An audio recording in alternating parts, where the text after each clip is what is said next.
Pessoal, vamos responder mais uma questão do Enem. O número dela é o 115 do caderno amarelo. Olha, essa questão vai basear-se na mistura, uma solução vai ser criada. Mas quais vão ser os componentes dessa solução?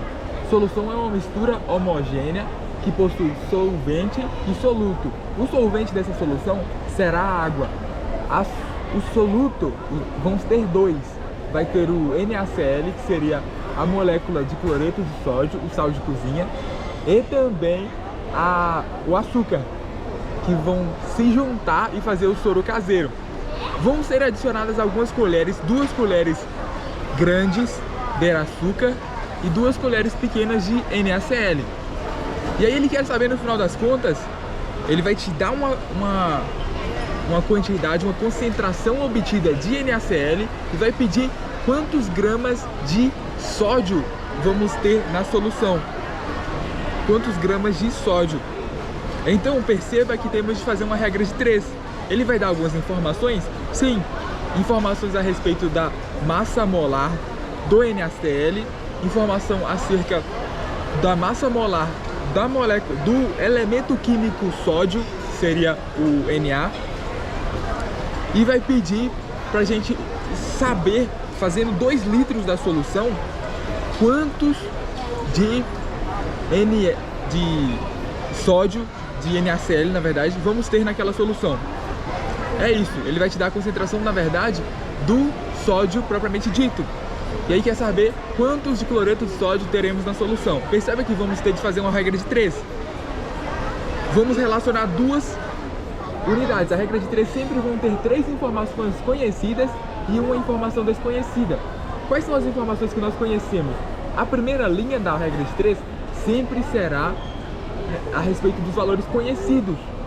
Os valores conhecidos geralmente são a massa molar, nos dá uma boa dica do caminho a ser percorrido, porque ela vai se manter. Você concorda que se eu aumentar a quantidade de mols, por exemplo, dobrar a quantidade de mols, eu vou dobrar também a quantidade de matéria, a quantidade de massa. Portanto, sempre vai ter essa correlação. Então, a primeira linha vamos ter 23 gramas por mol, que vai ser a quantidade do Na. E você percebe que está 1 para 1. A cada um elemento químico, a cada 1 mol de Na, de sódio, vamos ter 1 mol de cloreto de sódio, porque ele vai estar 1 para 1. Mas as massas vão ser diferentes. 1 mol de sódio é diferente de 1 mol de NaCl, porque NaCl tem uma massa diferente. Então vamos correlacionar 23 gramas em uma das linhas, 58,5 gramas na outra linha, porque isso, em 1 mol você vai ter essas quantidades em massa. Mas aí a segunda linha é os valores que queremos obter. O que está faltando? É o que a questão nos pergunta. A questão nos pergunta acerca do cloreto de sódio.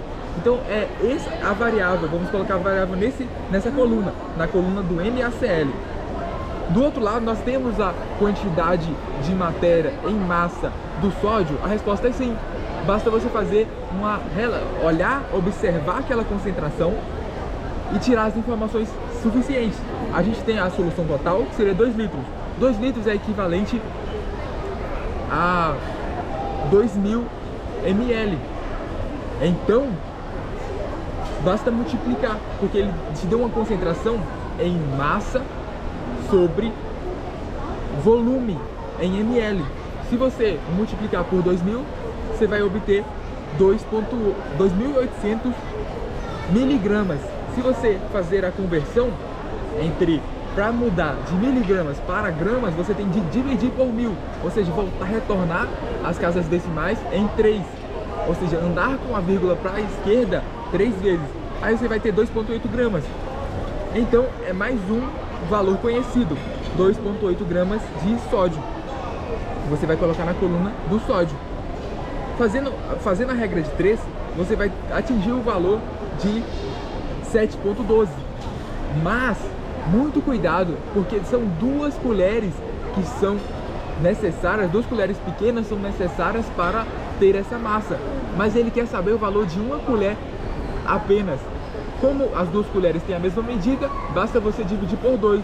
Dividindo por 2, você vai ter aproximadamente 3, que é o nosso gabarito, letra D. Então fiquem com as próximas questões. Essa foi resolvida e trabalhou um pouco de regra de 3 e um pouco do entendimento das soluções. Saber manusear os dados que foram fornecidos no enunciado e saber correlacionar esses dados. Será que quanto de massa eu vou ter se eu tenho determinada quantidade total de solução? Perceba, dá para ter essa informação.